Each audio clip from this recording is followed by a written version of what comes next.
ಅರೆ ಇದೇನು ಶಾರ್ಪ್ನರ್ ಥರನೇ ಕಾಣ್ತಾ ಇದೆಯಲ್ಲ. ಒಂದ್ಸರಿ ಶಾರ್ಪ್ನರ್ ನೋಡ್ತೀನಿ. ಸಿಕ್ತು.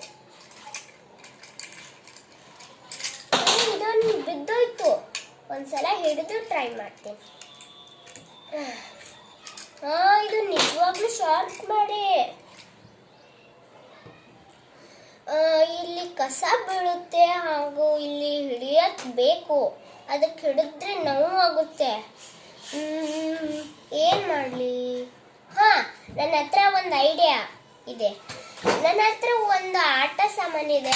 ಅದನ್ನು ಯೂಸ್ ಮಾಡಿದ್ರೆ ಇದಕ್ಕೆ ಪರ್ಫೆಕ್ಟ್ ಆಗುತ್ತೆ ಅಂತ ಅನಿಸುತ್ತೆ. ನಾನು ಅದನ್ನು ನೋಡ್ತೀನಿ. ಎಲ್ಲಿದೆ ಅದು? ಸಿಕ್ತು. ಇದರಲ್ಲೂ 3 ಪಾಯಿಂಟ್ಸ್ ಇದ್ದಾವೆ. ಇದರಲ್ಲೂ ಸಹ 3 ಪಾಯಿಂಟ್ಸ್ ಇದ್ದಾವೆ.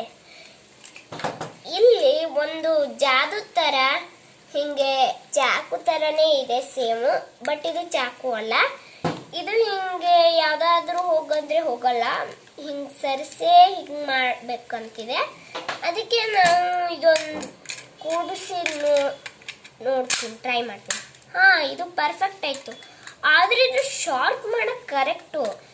ಅದರಲ್ಲಿ ತೆಳಗೆ ಕಸ ಬೀಳುತ್ತಲ್ಲ, ಯಾವ ಡಬ್ಬ ತಗೊಳ್ಳಿ? ಅರೆ ಇದು ತುಂಬ ದೊಡ್ಡದಾಗಿದೆ. ಇದು ತುಂಬ ಚಿಕ್ಕದಾಗಿದೆ. ನನಗೊಂದು ಡಬ್ಬ ಥರ ಬೇಕಾಗಿದೆ. ಇದು ಪರ್ಫೆಕ್ಟ್ ಇದೆ. ಅರೆ ಇದೇನು ದೊಡ್ಡದಾಗ್ತು. ಉಲ್ಟಾ ಮಾಡಿ ನೋಡ್ತೀನಿ. ಇದು ಪರ್ಫೆಕ್ಟ್. ಒಂದ್ಸಲಿ ಈಗ ಟ್ರೈ ಮಾಡಿ ನೋಡ್ತೀನಿ.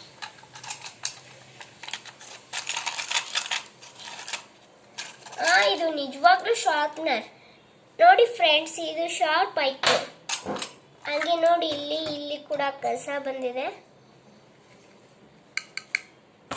ನಾನು ಯಾವುದೋ ಒಂದು ವಸ್ತು ತಗೊಂಡು ಈ ಥರ ಶಾರ್ಪ್ನರ್ ಮಾಡಿದೆ.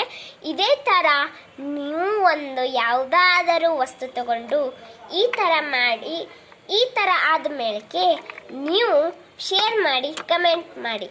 ಸೊ ಇದನ್ನೆಲ್ಲ ಹೇಳಿದ್ದಕ್ಕೆ ಧನ್ಯವಾದಗಳು.